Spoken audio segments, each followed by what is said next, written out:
Thank you very much. Good day, ladies and gentlemen.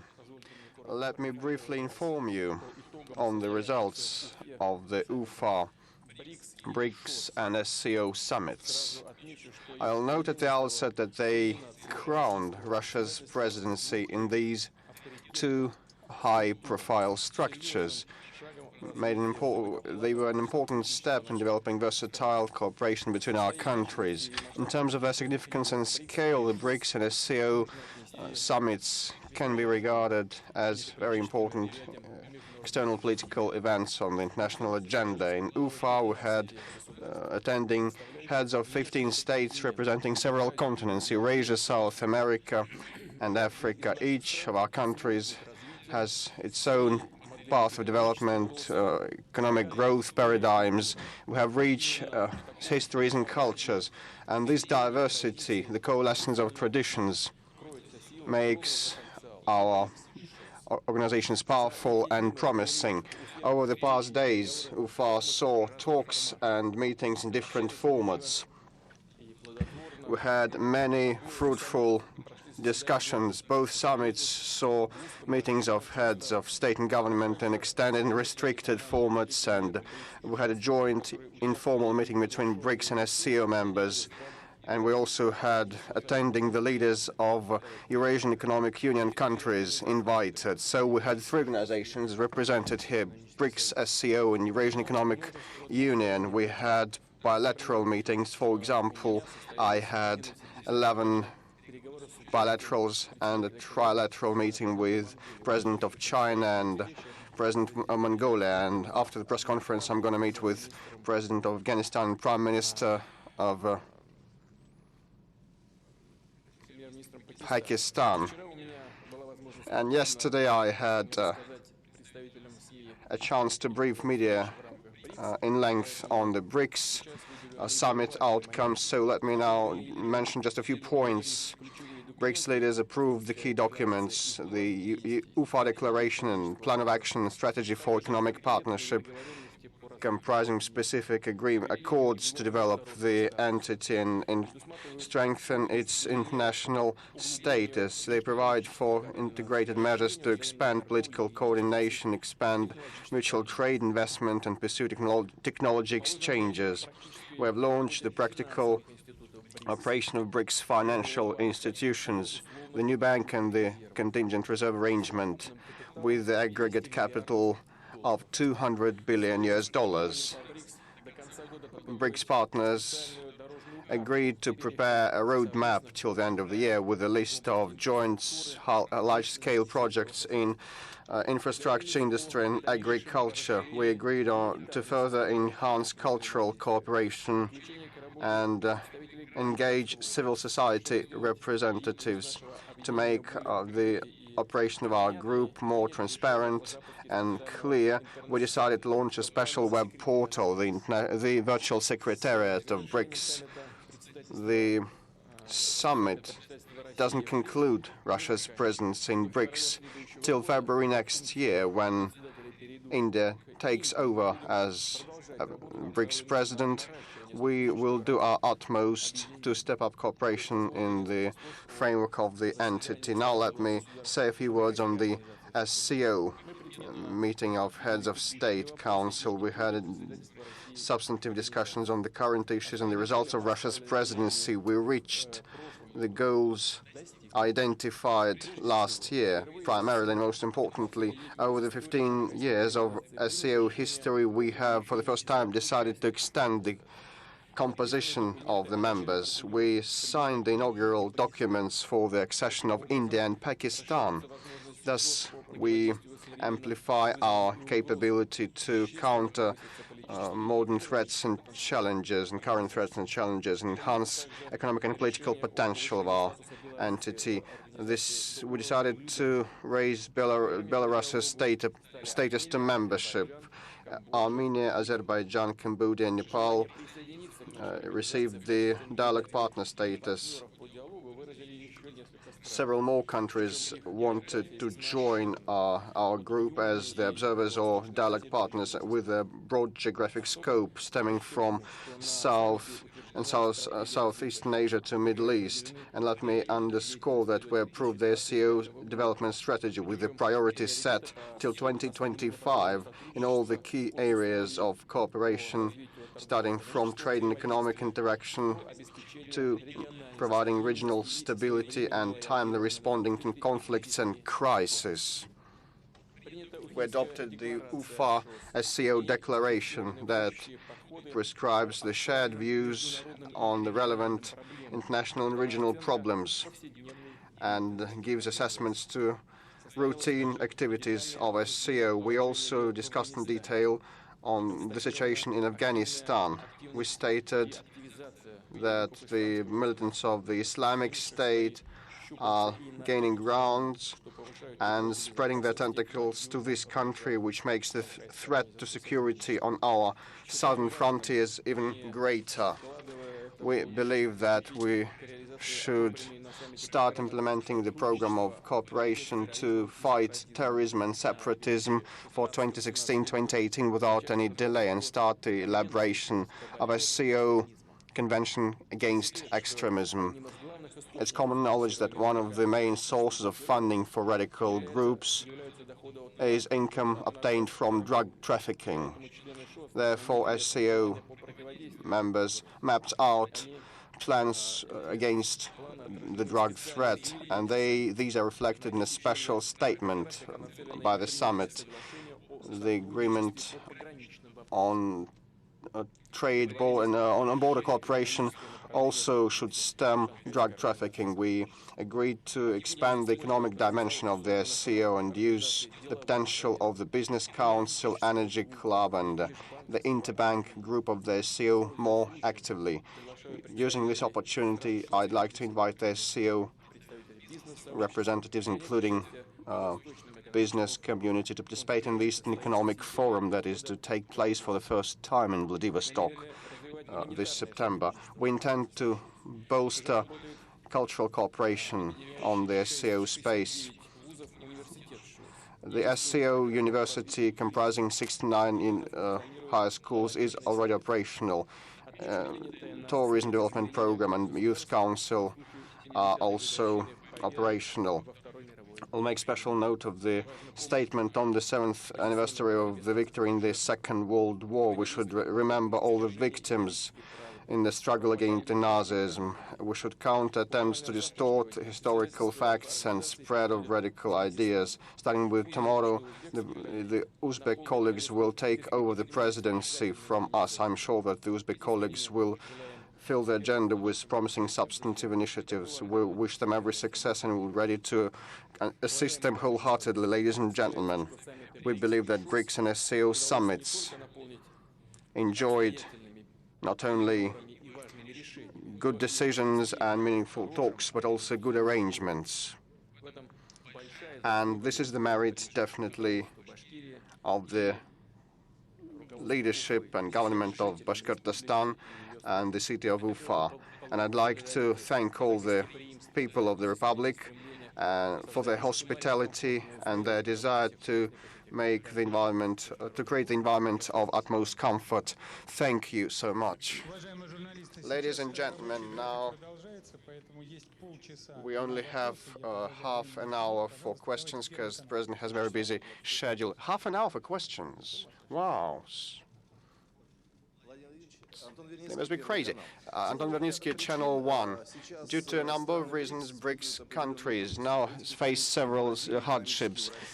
Political and economic in Brazil, economic difficulties in Russia, stock market slump in China. Do you think there may be any way out of the situation? What can the way out be? And what is the future of BRICS? Will the group, this club of interests, turn to be a full-fledged international organization? With respect to economic difficulties, they are existent everywhere. If you look at the outlooks of the international financial institutions, all of them are downwards oriented. The World Bank or the IMF, I'm not sure, stated the other day that the global economy will suffer a downing of the economic level, and in Europe they have a deceleration of growth rate. The Greek crisis in the Eurozone, the slowdown of economic growth in the United States, and it's common knowledge that their debt is in excess of their GDP level.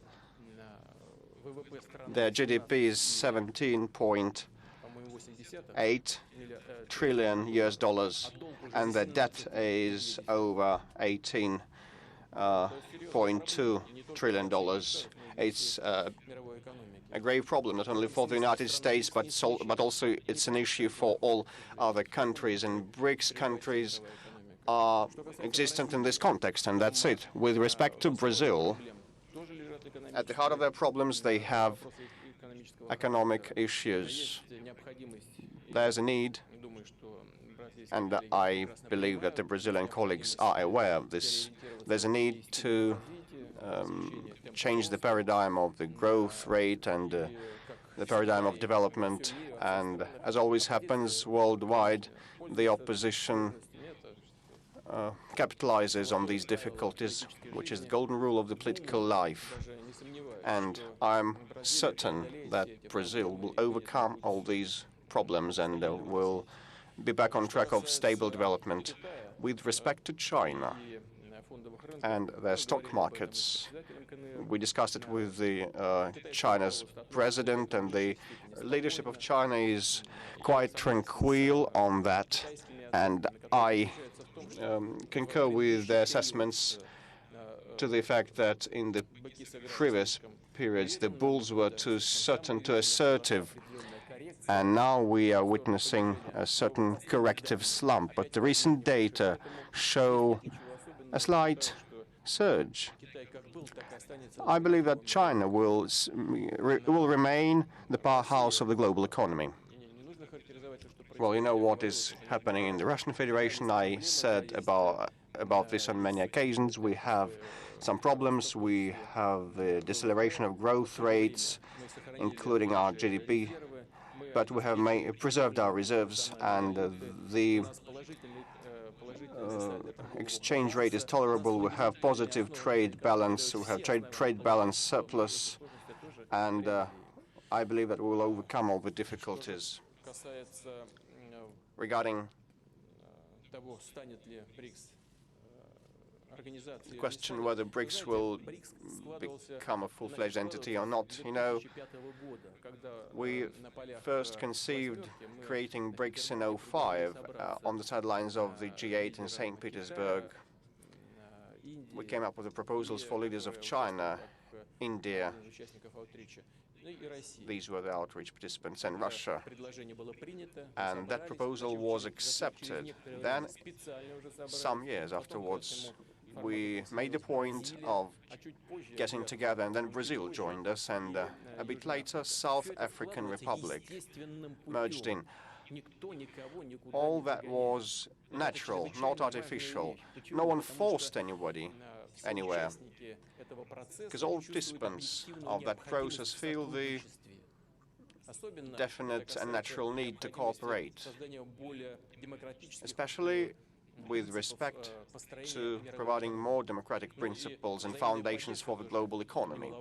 And mutual backing is also important. This is why we established the new development bank and the CRA, comprising both of them the capital of $200 billion. So now we have the practical tools of cooperation at hand. Do we need to add more red tape? I don't think so. We don't see the need so far, and closer coordination can be reached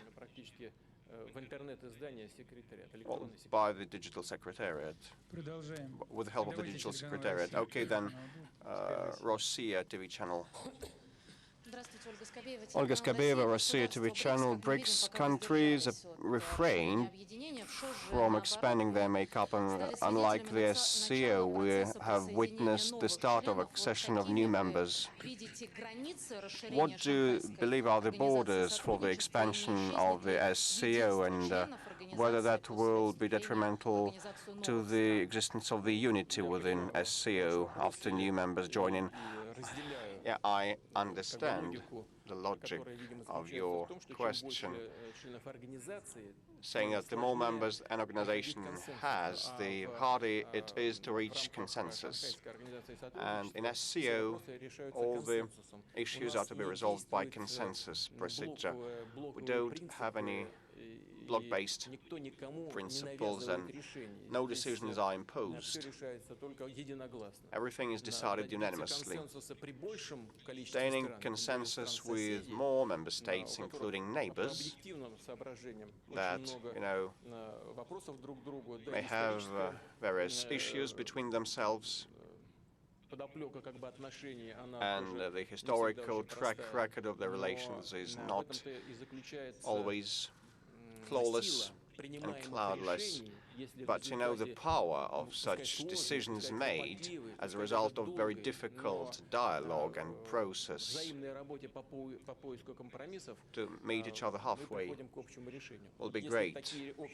If such decisions are reached, they will guarantee the stable implementation of them. Future Rossiyskaya newspaper. And now it's too early to say. We decided to start the accession of India and Pakistan as full-fledged members. We know the history of these two countries' bilateral relations. We really hope that the SCO platform will become additional forum for all of us to find solutions that would be satisfactory for everybody, and Iran may join, and we will contemplate this opportunity, and other countries show interest, but at this point of time we are to resolve the full-fledged membership of India and Pakistan. It's only at the outset, and let's conclude it and then we'll see what comes next.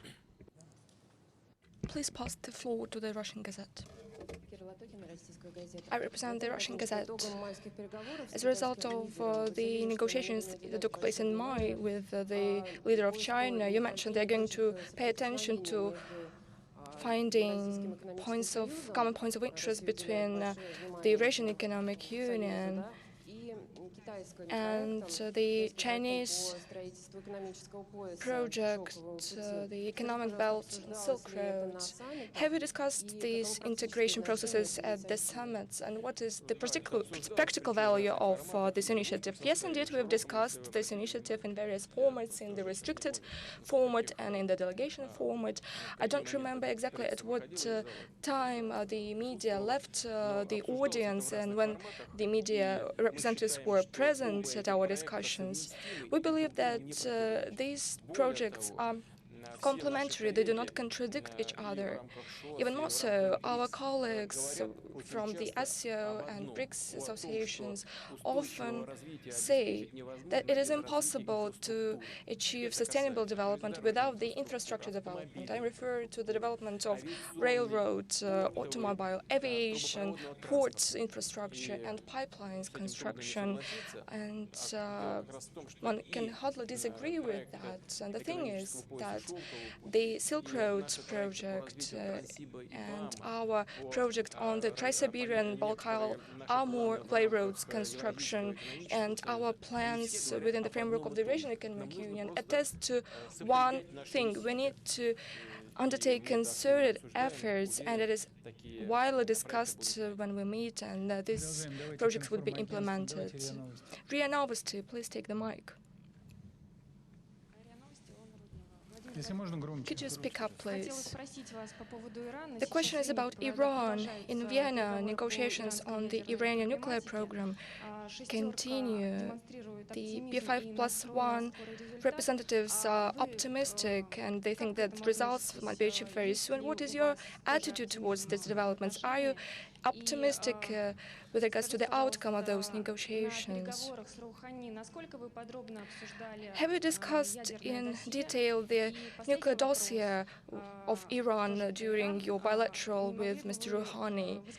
And could you express your point of view on the possible cancellation of sanctions against Iran? Won't it send oil prices down? Thank you. Regarding the negotiations on the Iranian nuclear program, yes, indeed, we discussed this issue with President Rouhani. Almost all foreign ministers are now in Vienna, with the inclusion of our foreign minister, but as he assured us yesterday, we are keeping close track of the negotiation process taking place in Vienna. We, of course, know what's happening there. Our foreign minister is in contact with his counterparts and colleagues who are now in Vienna. We are an active participant of this process, and I hope that everything will come to the conclusion. Necessary documents will be signed in the nearest future, and guarantees will be agreed upon, which are extremely important. First of all, from the point of view of maintaining international security and WMD non-proliferation.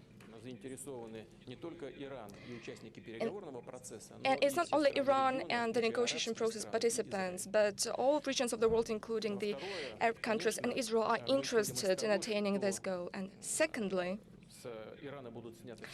we assume that all sanctions against Iran will be cancelled.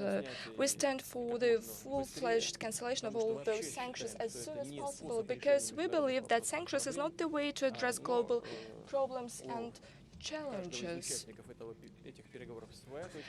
Each and every participant of these negotiations has their own points of view, but the compromise should be achieved, and I believe that it is possible in the nearest future. At the same time, Iran will continue the extraction and production of oil, which is natural as well.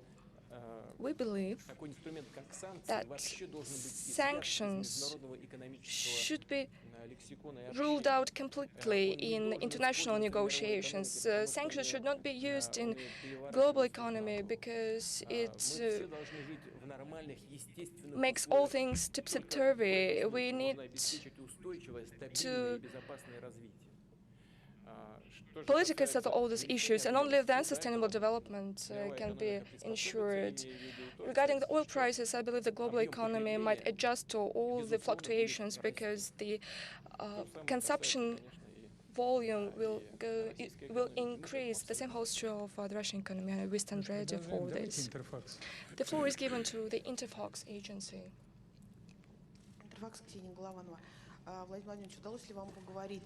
Have you managed to discuss the Ukrainian issue with your colleagues from the SCO and BRICS? If it is so, is Russia's approach supported by your colleagues? And what is your point of view on the current stage of the developments in Ukraine? Don't you think that the settlement is stalled? I'll start with the last remark that you've made. Well, I believe that settlement issue is stalled indeed to a certain extent. First of all, because our Ukrainian partners are not, our partners from Kiev are not willing to engage in direct negotiations with the representatives of Donetsk and Luhansk, which is very strange, because it is partners from Kiev who insisted on bringing to Minsk the representatives of Donetsk and Luhansk. It is Kiev partners who wanted them to sign the relevant agreements because they wanted them to be committed to those agreements. And now they don't want to talk to them. Why did they make them come to Minsk in the first place? That is very strange. We believe that it is their strategic step forward. But I tend to believe that we have more chances for success rather than for failure. And secondly, whether this issue was discussed or not. Well, we didn't go into details on that matter. Some of my colleagues wanted to know our approach to this situation, and we gave them our account of the Ukrainian crisis. Whether this issue is reflected in the outcome documents, I can say that all of us agree to the fact that there can be no alternative to the settlement of the Ukrainian issue, no alternative to peaceful settlement and full implementation of the Minsk agreement.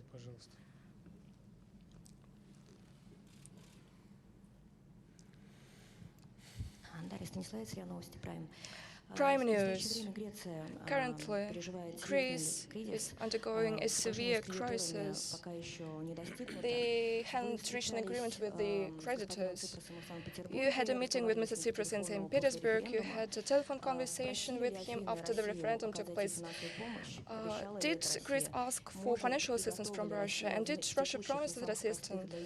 Is Russia ready to give this assistance to Greece against current difficult economic situation? Can this assistance be given by the new development bank of BRICS? And what is your personal attitude to the proposal made by Greece to lenders?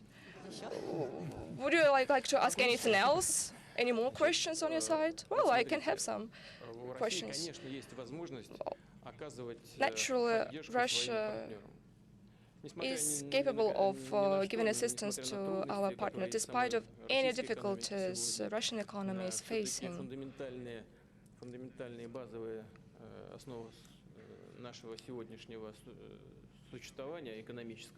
The fundamentals of our today's economic existence boil down to the fact that we are capable of giving this assistance to a number of countries, and we actually do assist some of the countries. Speaking about Greece, I can say we have special relations of spiritual friendship with Greece.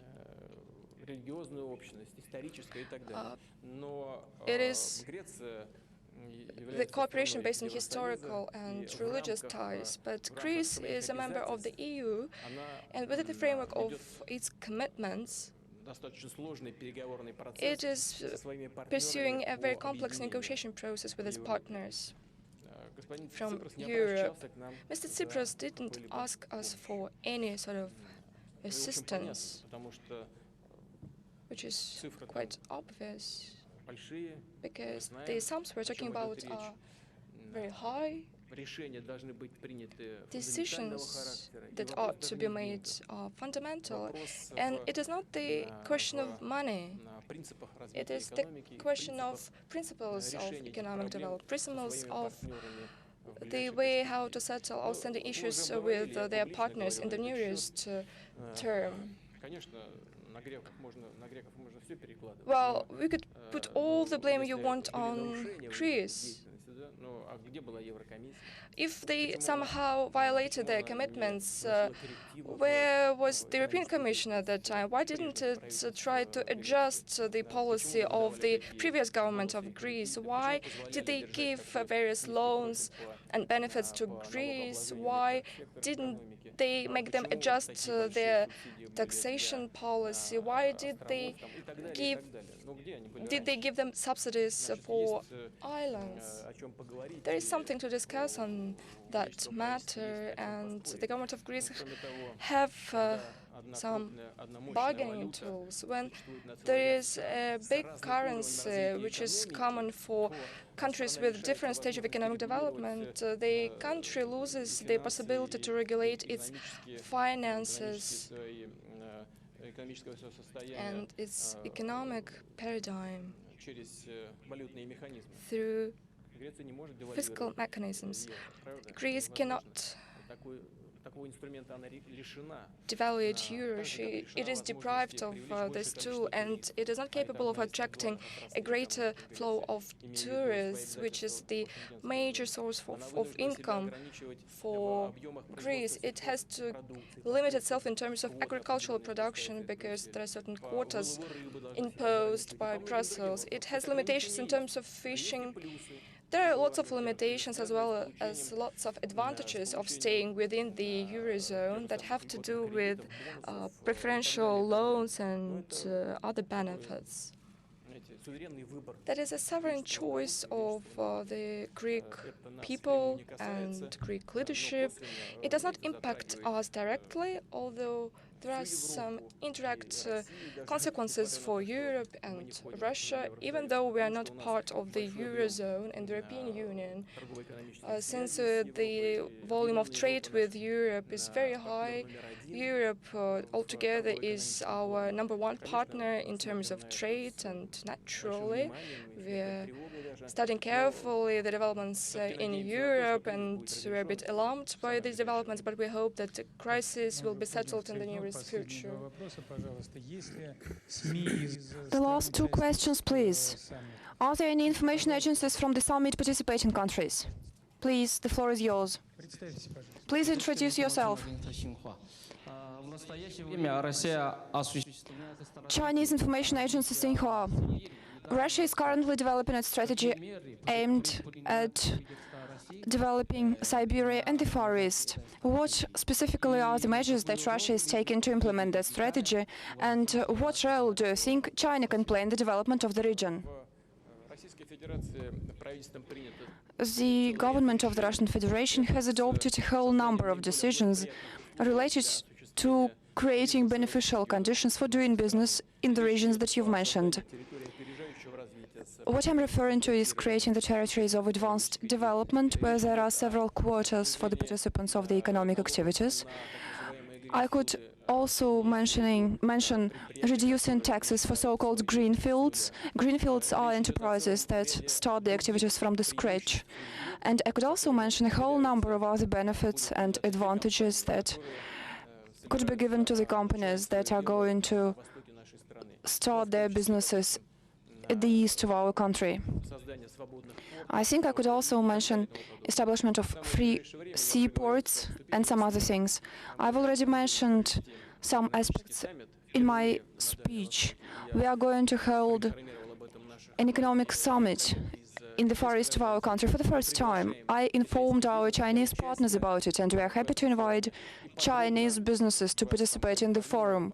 During the forum, we will be able to give you very detailed information of all the options that you'll have if you work in the Far East. I think the Chinese companies could make significant contribution to the plans that we've worked out for ourselves in the region. And they could contribute to achievement of goals that we have set for ourselves. And of course, it would be mutually beneficial. Are there any information agencies from Bashkortostan? Please, the floor is yours. Please pass the mic to journalists from Bashkortostan. Mr. President, I'm here to represent West of Bashkortostan. You've mentioned that your assessment of the summit arrangement is very high. Do you think Bashkortostan is ready to host some international events, not necessarily political events? It could also be sports events. Well, of course, you've already hosted 2 big international fora where lots of guests participated, where there were lots of representatives of mass media. Of course, you're ready to host such fora. I know that during the preparation period in Bashkortostan, you've taken good care of the roads infrastructure, you've prepared the summit venue, and you've built 7 hotels, hotels of the very good quality, of the international level quality. So I believe that you have everything that is necessary to host international events. And we'll consider relevant options with the government of the Republic, and will take necessary efforts in order to host sports events and political events. And the last question, please, the floor is yours.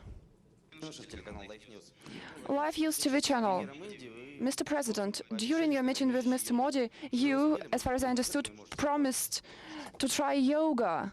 Do you think you could share some of your success in this area with us? Well, yoga is about development from the physical side to the spiritual stage. So let us believe that I've already started the first stage, the physical training. But even in this area, I still have a lot to do. There's a girl who wanted to ask a question. Please, one question in conclusion. Roxolana Chernobova, Rare Lands magazine. I don't think it is a magazine that is related to political issues. Yes, we are writing about. I think we are writing about rare lands. We are writing about 17 elements of Mendeleev's table. They are used in producing iPhones and all other devices. I think we already asked that question yesterday. What is your vision of the world in 10 or 20 years in the context of the agreements that have just been achieved? Do you think we are going to have BRICS bank cards? Do you think we are going to have BRICS passports? What do you think we will see in 10 years? What are the languages that our children must study? They should study Russian and the Bashkir language. Thanks a lot. And now I'd like to, well, speaking about the financial instruments that you've mentioned, I think that we have to start our own plastic production. We should develop that area not only in the territory of the Russian Federation, we could probably also export it as China and Japan do. And I'm sure that this area is going to be very promising. We have a very big market. Visa and MasterCard account for 97% of customers within Russia. I think this situation is very far from normal. We allowed our partners to gain such a big share of our market because we believe that economy and politics should not be linked. Economy should not be used as an instrument of the political struggles. But then we found out that it was not the case. So, as I've repeatedly said, we should not get isolated. We should not build any walls around us. We are definitely going to use all the tools of cooperation that are available. We'll work with European countries, with the United States, with Asian countries and African countries. And we are ready to work with all those who want to work with us. BRICS countries are powerful states that have strategic prospects for their development, that have a vision of their future goals. They are leaders of the global economy. If you just pay attention to the human resources they have, to their potential, to their growth rates, I think you'll agree with me. So I'm sure that there will be new tools that we'll benefit from, that will be beneficial for all the citizens of the BRICS countries. And I hope that we will live in a more balanced and a more prosperous world. Thank you.